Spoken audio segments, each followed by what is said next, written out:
Welcome all of you. मैं हूं Anand Mishra, House of Legal Study में आप सभी का स्वागत है। तो यंग प्रोफेशनल्स लीगल वैकेंसी आप लोगों की नोटिफाई हुई है, जिसमें सैलरी आपकी 60,000 है। फ्रेशर्स बेसिकली अप्लाई कर सकते हैं। 1 साल का भी एक्सपीरियंस नहीं डिमांड किया गया, याद रखिएगा। ठीक है, फ्रेशर्स चाहे आपने एलएलबी किया एलएलएम तो आप यहाँ पे अप्लाई कर सकते हैं।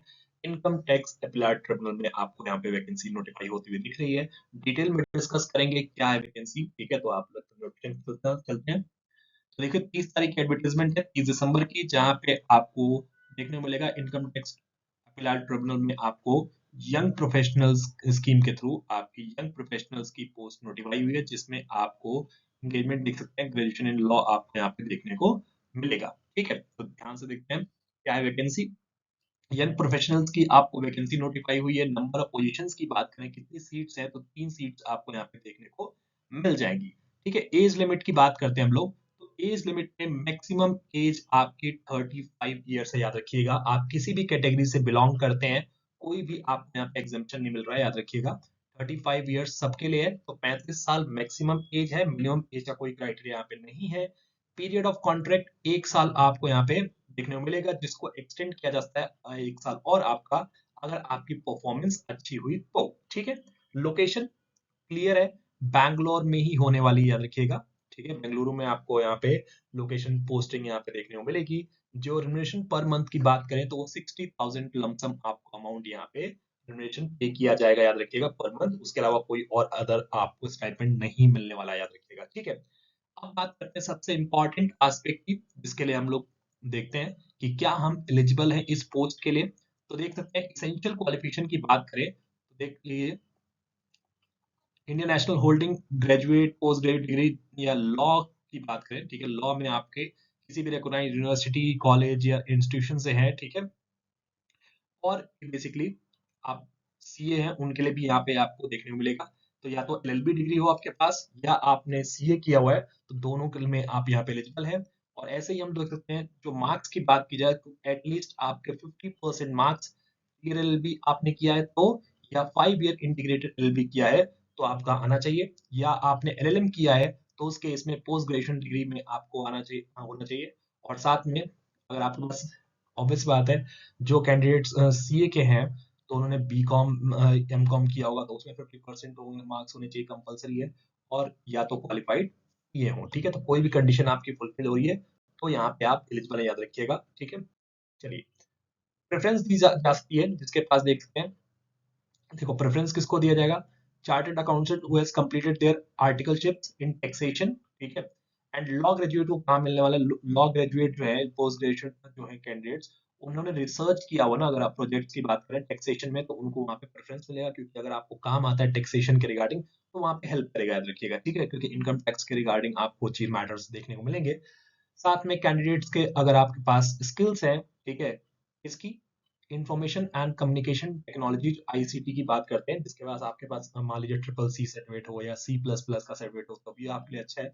और साथ में गुड कम्युनिकेशन स्किल्स आपकी है तो आप लोगों को यहाँ पे प्रेफरेंस मिलने वाली है। ठीक है, जॉब डिस्क्रिप्शन की बात करें तो यंग प्रोफेशनल्स को अटैच किया जाएगा the office of commissioners of income tax, और साथ में आपका सीनियर डिपार्टमेंट रिप्रेजेंटेटिव के साथ अटैच किया जा सकता है, जो कि इनकम टैक्स अपील ट्रिब्यूनल में है। ठीक है, जिसमें आपको पेपर बुक्स लिस्टेड मैटर्स है, जजमेंट्स को आपको कौन से बेसिकली असाइन करे जाएंगे, ठीक है, असेस करना है उस चीज को, तो हेल्प करनी है सारी चीजें। ब्रीफिंग की बात करें, ये सारी चीजें आपको देखने को मिलेंगी। ठीक है, साथ में सिलेक्शन प्रोसीजर को देखें तो सिलेक्शन प्रोसीजर 2 स्टेज पे देखने को मिलेगा। पहले स्क्रीनिंग होगा और उसके बाद आपका यहाँ पे इंटरव्यू कंडक्ट कराया जाएगा, याद रखिएगा। तो उसके बेसिस पे आपका यहाँ पे फाइनल सिलेक्शन होने वाला है। बाकी टर्म्स आप देख सकते हैं कि जो लीव है, बेसिकली एक कैलेंडर 1 साल में आपको 8 छुट्टियां मिलेंगी।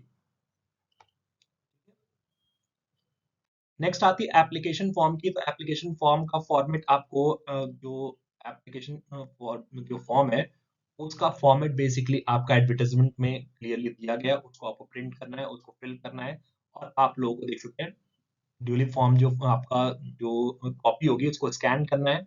ठीक है, एप्लीकेशन को, और सेल्फ अटेस्ट स्कैन कॉपीज जो आपको सपोर्टिंग डॉक्यूमेंट्स की बात करते हैं, अभी हम देखेंगे कौन कौन से डॉक्यूमेंट्स है जो आपको अटैच करने हैं, वो आपको ईमेल आईडी पे भेज देने हैं। ठीक है, ईमेल आईडी ये रही आपको, ईमेल आईडी यहाँ पे मेंशन की गई है। इसी ईमेल आईडी पे आपको है ना कोई ऑनलाइन फॉर्म नहीं भरना है, याद रखिएगा। और उसमें जो सब्जेक्ट मेंशन करना है वो आपको young application for young professionals, और ब्रैकेट में आपको क्या करना है, अपना नेम यहाँ पे लिख देना है। ठीक है, उसके अलावा हम देखते हैं जो फॉर्म है बेसिकली, ये देख सकते हैं आप लोग फॉर्म, इस तरह का फॉर्मेट आपको मिलेगा। इसी फॉर्म को बेसिकली आपको प्रिंट कर लेना है और इसको बाय हैंड आपको करना है। पहली चीज है, ठीक है, तो उसमें देख सकते हैं पेस्ट कर दीजिए फोटो अपनी, नेम आप एप्लीकेंट है, father's name, date of birth, आपको जेंडर, नेशनैलिटी, ये सब चीजें, कॉन्टेक्ट नंबर, बेसिक डिटेल्स आपको यहाँ पे देखने को मिलेगी। ठीक है, उसके बाद आपका देखो यहाँ पे लोकेशन भी मांगा गया है कि किस लोकेशन में आप बेसिकली कंफर्टेबल है, या तो आप बेंगलुरु ऑप्ट करते हैं या पणजी बेसिकली। ठीक है, उसके बाद इस क्वालिफिकेशंस की, एसेंशियल क्वालिफिकेशन जो डिग्री है किसी ईयर में पास किया, सब्जेक्ट क्या थे, यूनिवर्सिटी, मार्क्स कितना था, ठीक है, डिस्टिंक्शन है अगर आपकी तो वो मेंशन कर दीजिए। प्रोफेशनल क्वालिफिकेशन की बात करते हैं, ठीक है, क्लियर है। उसके बाद आपको प्रोफेशनल क्वालिफिकेशंस यहाँ पे मेंशन करनी है, जो भी आपने पीजी डिग्री किया है या यूजी डिग्री किया है या आपने सीए किया है, तो सब चीजें मिलेंगी। ठीक है, ये सारी चीजें आपको, कोई और जो क्वालिफिकेशन प्रेफर्ड और डिजायरेबल है बेसिकली, जिसमें आप लोगों को जो कोई टेक्निकल और एकेडमिक पब्लिकेशन है, वो सब चीजें आपको यहाँ पे मेंशन कर देनी। कोई और आपने कोर्स किया है तो उसको आपको यहाँ पे मेंशन करना है। ठीक है, ये सारी चीजें तो इंपॉर्टेंट है।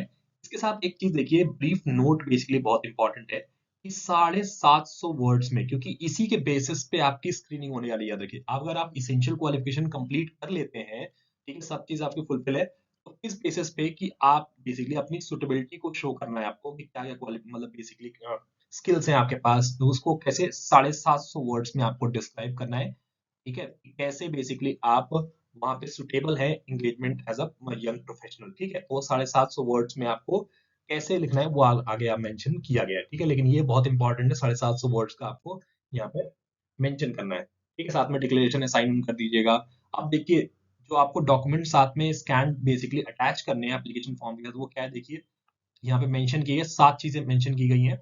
देखिए, स्कैन कॉपी ऑफ आपका जो 10th का बेसिकली मार्क्स, क्योंकि एज प्रूफ के लिए सबसे इंपॉर्टेंट डॉक्यूमेंट आपकी 10th की मार्कशीट या सर्टिफिकेट होता है, वही होता है। फिर आपको स्कैन कॉपी आधार कार्ड की मेंशन कर, आधार कार्ड का लगाना है।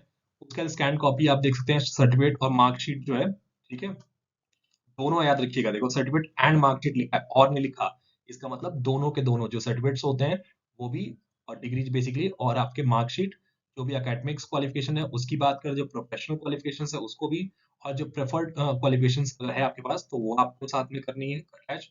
उसके एक्सपीरियंस अगर आपके पास है कोई तो उसको अभी अटैच कर देना है। ठीक है, अगर है तो अटैच कीजिए, नहीं है तो कोई दिक्कत नहीं है। ठीक है, ये दोनों चीजें देखो लिखा हुआ इफ एनी, अगर आपके पास वो अटैच है एक्सपीरियंस तो अटैच कर दीजिए एक्सपीरियंस सर्टिफिकेट।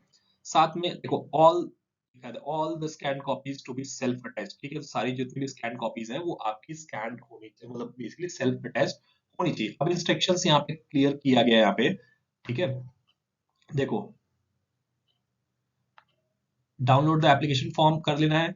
उसके बाद बेसिकली देखो, do not take a print and write in pen for purpose submitting. देखो क्या करना है, फिल करना है रिलेवेंट जो सीरियल नंबर्स आपको देखने को मिलेंगे। ठीक है, पासपोर्ट साइज फोटो अपनी पेस्ट कर देनी है। ये सारी डिक्लेरेशन के रिगार्डिंग सब चीजें देखने को मिलेंगी। तो वही सब मेंशन किया गया है कि आपका ये पीडीएफ फॉर्म में आप सब चीजों को एक साथ कन्वर्ट कीजिए और उसको आप भेज दीजिए। ठीक है, ये पर्टिकुलर ईमेल आईडी है, वहां पे आपको देखने को मिलेगा। ठीक है, क्लियर है। और साथ में आप जो 750 वर्ड्स का बेसिकली अपने आप को डिस्क्राइब करना है, कैसे आप सुटेबल कैंडिडेट है इस पर्टिकुलर पोस्ट के लिए, वो भी आपको अटैच कर देना है साथ में। ठीक है, ये सारी चीजें आपको एसेंशियल देखने को मिल जाएगा। कोई भी दिक्कत हो, डाउट हो, आप लोग मुझसे कनेक्ट कर सकते हैं। House of legal studies YouTube channel को जरूर सब्सक्राइब कर लीजिएगा, सब्सक्राइब करना ना भूलिएगा, क्योंकि यही आप सबसे बड़ी गलती करते हैं। लाइक कमेंट कर देते हैं, कोई बात होती है तो पूछ भी लेते हैं, लेकिन आप सब्सक्राइब करना भूल जाते हैं, फिर बाद में ढूंढते रहते हैं कि कोई सर तो थे जिन्होंने बताया था वैकेंसी के बारे में, अब मिल नहीं रहा यूट्यूब पे, है ना।